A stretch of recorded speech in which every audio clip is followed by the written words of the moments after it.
রাসূলুল্লাহ সাল্লাল্লাহু আলাইহি ওয়াসাল্লাম বলেন, যে ব্যক্তি আমার 40টি হাদিস আমার উম্মতের কাছে পৌঁছাবে তার জন্য আমি কিয়ামতের দিন বিশেষভাবে সুপারিশ করব। সুবহানাল্লাহ। নাম্বার 2, মানুষের মধ্যে যারা মৃত্যুকে বেশি করে স্মরণ করে এবং তার জন্য প্রস্তুতি নেয় তারাই সবচেয়ে বুদ্ধিমান। নাম্বার 3, প্রত্যেক জিনিসের জাকাত আছে, আর দেহের জাকাত হচ্ছে রোজা। নাম্বার 4, যে তার সময় আল্লাহর জন্য ব্যয় করে না তার জন্য জীবন অপেক্ষা মৃত্যু শ্রেয়। নাম্বার 5, যারা সব সময় ইস্তিগফার তথা ক্ষমা প্রার্থনা করে তাদের সাথে উঠা বসা করুন, কেননা তাদের হৃদয় সবচেয়ে কোমল হয়। নাম্বার 6, তুমি যত সিজদা দিবে আল্লাহ তত গুণা তোমার মাফ করে দিবেন। সুবহানাল্লাহ।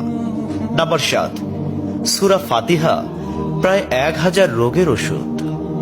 নাম্বার 8, হাতের তালুতে জ্বলন্ত আগুনের কয়লা রাখলে যেমন কষ্ট হবে তার চেয়ে বেশি কষ্ট হবে শেষ জামানায় ঈমান রাখতে। নাম্বার 9, রোজাদারদের জন্য প্রতিদিন জান্নাতকে সুসজ্জিত করা হয়।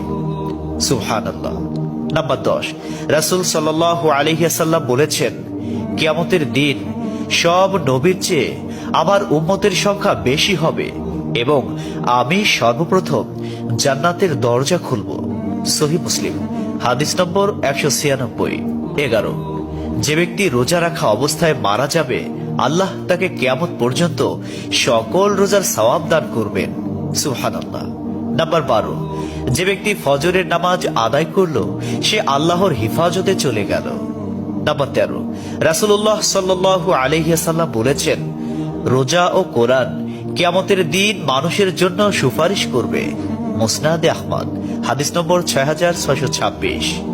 14, নবীজি বলেছেন, রোজাদারদের জন্য সবচেয়ে বড় খুশির সংবাদ হলো হাসরের মাঠে আল্লাহ সবার আগে রোজাদারদের সাথে সাক্ষাৎ করবেন।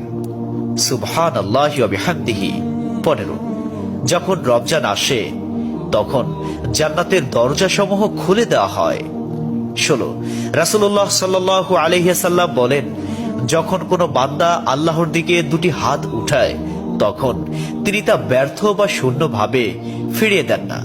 তিরমিজি, হাদিস নম্বর 502। 17, হযরত মুহাম্মদ সাল্লাল্লাহু আলাইহি ওয়াসাল্লাম বলেছেন, একটি খেজুরের অর্ধেক হলেও দান করে জাহান্নামের শাস্তি হতে নিজেকে হেফাজত করো।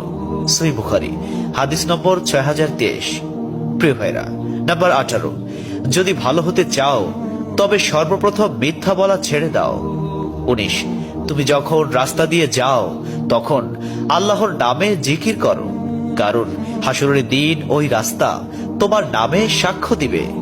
20, তোমরা সব সময় উযু করো, কারণ কিয়ামতের দিন যারা উযুকারী তাদের হাত পা উজ্জ্বল থাকবে। সুবহানাল্লাহি ওয়া বিহামদিহি। 21, যার দুঃখ বেশি তার প্রতি আল্লাহর রহমতও বেশি। 22, যখনই নামাজে দাঁড়াবেন জীবনের শেষ নামাজ মনে করবেন। 23, যে মহিলা গর্ভাবস্থায় 1 খতম কোরআন পাঠ করবে তার গর্ভের ওই সন্তান একজন নেককার বান্দা হিসেবে দুনিয়াতে আগমন করবে। সুবহানাল্লাহ। 24, চুপ থাকার কারণে মানুষের যেই মর্যাদা হাসিল হয় তা 60 বছর নফল ইবাদত হতে উত্তম। সুবহানাল্লাহ। 25, রাসূলুল্লাহ সাল্লাল্লাহু আলাইহি ওয়াসাল্লাম বলেছেন, জান্নাতের সবচেয়ে নিকটবর্তী আমল হলো সময় মতো সালাত আদায় করা। সহিহ মুসলিম, হাদিস নম্বর 260।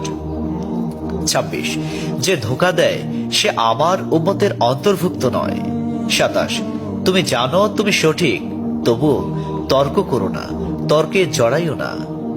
28, হযরত মুহাম্মদ সাল্লাল্লাহু আলাইহি ওয়াসাল্লাম বলেছেন, তোমরা বিপদে পড়ে মৃত্যু কামনা করবে না, বরং বলবে, হে আল্লাহ, যে পর্যন্ত জীবিত থাকা আমার জন্য কল্যাণকর আমাকে ততক্ষণ জীবিত রাখুন, এবং যখন মৃত্যু আমার জন্য কল্যাণকর তখন তুমি আমাকে মৃত্যু দাও।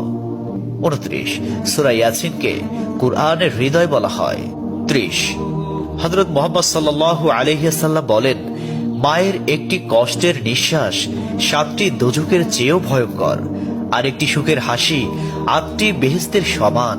সুবহানাল্লাহ। 31, যে অন্যের বাবা মাকে গালি দিল সে যেন নিজের বাবা মাকেই গালি দিল।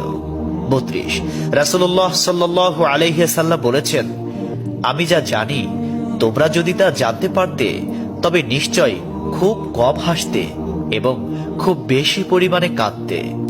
30 মানুষ যদি মৃত ব্যক্তির আর্তনাদ দেখত এবং শুনতে পেত তাহলে মানুষ মৃত ব্যক্তির জন্য কান্না না করে নিজের জন্য কাঁদত। 34 মহানবী সাল্লাল্লাহু আলাইহি ওয়াসাল্লাম বলেছেন, সূরা ফাতিহা তোমরা ধীরে ধীরে পাঠ করো, কারণ মহান আল্লাহ নিজে তার জবাব দেন। সুবহানাল্লাহ। হাদিস সূত্র মুসলিম 910। 35 রাসূলুল্লাহ সাল্লাল্লাহু আলাইহি ওয়াসাল্লাম বলেছেন, কিয়ামতের দিন যে জিনিসটি মুমিনদের পাল্লায় ভারী হবে সেটি হচ্ছে সুন্দর চরিত্র, আখলাক। আবু দাউদ হাদিস নম্বর 4101। 36 কবরের ভিতরের প্রথম চাপ পৃথিবীর সকল কষ্টকে হার মানিয়ে দেবে। 37 হযরত মুহাম্মদ সাল্লাল্লাহু আলাইহি ওয়াসাল্লাম বলেন, যে ব্যক্তির অন্তরে এক সরিষা দানা পরিমাণ অহংকার থাকবে সে জান্নাতে প্রবেশ করতে পারবে না। সহিহ মুসলিম হাদিস নম্বর 91। 38 কিয়ামতের দিন ওই ব্যক্তির জন্য সুপারিশ করা হবে যে প্রচুর শীত উপেক্ষা করেও ফজরের নামাজ আদায় করল। 39 নিশ্চয় মহান আল্লাহ নম্র, তিনি নম্রতাকে পছন্দ করেন। তিনি নম্র স্বভাবের লোকদেরকে যা দান করেন তা কঠিন স্বভাবের লোকদের দান করেন না। আবু দাউদ হাদিস নম্বর 4807। 40 কবর মানুষকে দিনে 70 বার স্মরণ করে এবং ডাকে।